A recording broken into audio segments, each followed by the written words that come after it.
We heard from Angel Reese today, and we heard from Tyler Marsh. Tyler Marsh, folks, let's send our best wishes to Tyler Marsh. He's about to be called every name under the book. Sellout, Uncle Tom. They didn't even think, they didn't have the forethought to even say, this is what our story is going to be, and we need to stick to it.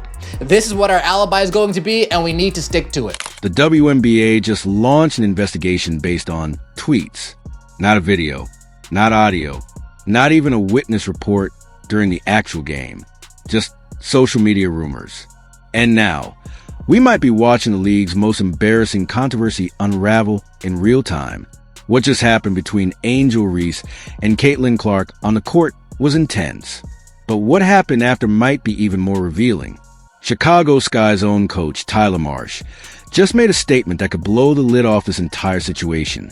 While the WNBA continues to investigate so-called racist comments from the crowd during the Sky vs. Fever game, Marsh dropped 6 words that could change everything. I heard when everyone else did. Let that sink in. The head coach of the Chicago Sky, on the bench the entire game, only learned about these alleged slurs at the same time fans did scrolling through Twitter. That's not a red flag. That's a red alarm. So what exactly is going on here? And why is Angel Reese yet again at the center of a media firestorm with zero hard evidence to back her claims? Let's break it all down. The allegations.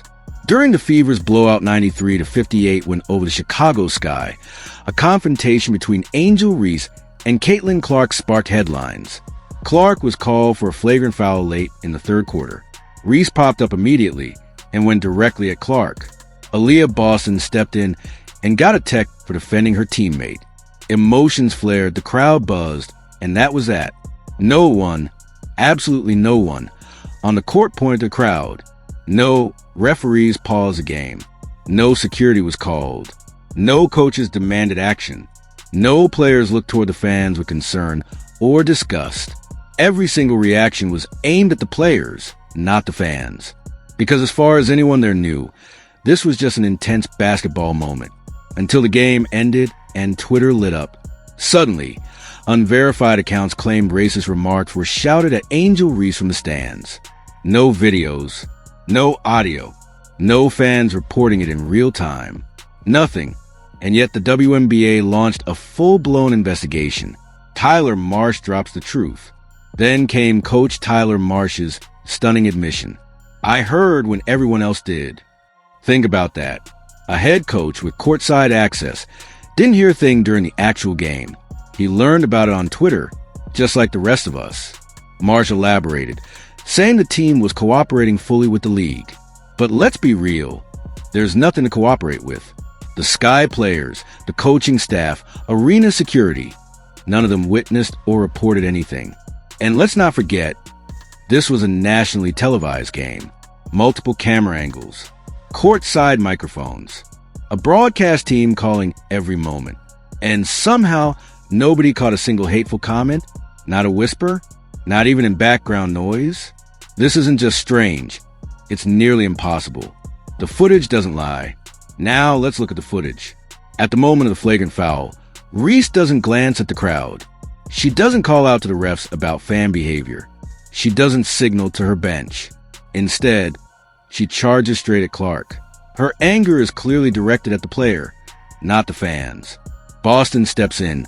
A small scuffle breaks out. The refs issue techs, and play resumes. Not a single person, not the refs, not the players, not the coaches, reacts as if a serious off-court incident just occurred. Body language doesn't lie. And the body language says this was about basketball, not bigotry. Meanwhile, the Fever were torching the Sky. A 35-point road win. Pure dominance. Reese's social media games. After the game, instead of taking accountability or speaking on a loss, Angel Reese leaned into victimhood. Again. She reshared a TikTok showing images of herself and Caitlin Clark with the caption, "White gal running from the fade." Translation? Street slang for someone ducking a fight. That's not a plea for peace. That's fanning flames. And then, in an interview, Reese claimed, "It's hard to hear. I'm loved by so many. I just want to feel safe at work." Which is it? You heard something, or it's hard to hear? When pressed for details, Reese passed the buck. That's not me question. When asked what the league should do about it, her PR team shut down the question entirely. Compare this with Caitlin Clark's response. There's no place for that in our game or in society. Calm, measured, professional, no vague accusations, no blame games, just trust in the league and a focus on the sport. A pattern emerges. This isn't the first time Reese shifted the spotlight off the game and onto herself. Remember the NCAA championship? Clark drops a record-breaking performance, and Reese follows her around mocking her with the "you can't see me" gesture and pointing to her ring finger. Every time Clark shines, Reese tries to spin a new narrative off court. When Clark broke records in her preseason debut, Reese's mother stirred drama on social media. When Clark was drafted number 1, the headline somehow centered on Reese's reaction. It's a pattern. Get outplayed, create controversy, control the conversation. And unfortunately, the media keeps falling for it. What the WNBA missed. Here's the real tragedy. This game drew 2.7 million viewers, the most for a WNBA regular season matchup in 25 years. Women's basketball is finally getting the spotlight it deserves. And what are we talking about? Not the Fever's dominance. Not Lexi Hull's breakout performance. Not Aaliyah Boston's 19 points and 13 boards. Not DeWanna Bonner becoming the 3rd all-time scorer in league history. We're talking about tweets, not basketball. While Clark keeps grinding, improving her game, and winning, Reese is once again leaning into a controversy she has yet to clearly explain, much less prove. And worse, her fans are now weaponizing the WNBA's "no place for hate" initiative to silence any criticism. Call out Reese's poor shooting? You're a hater. Question the validity of the allegations? You're part of the problem. This isn't protecting players.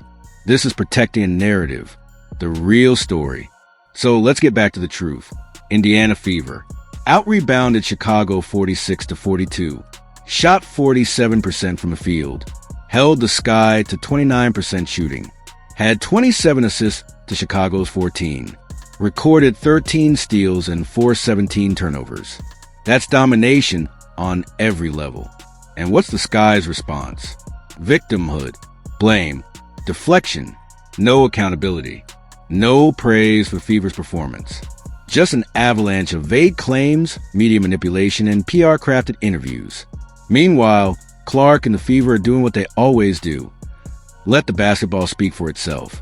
This isn't just about one game. This is about how easily narratives can overshadow reality when the media and league leadership chase drama over substance.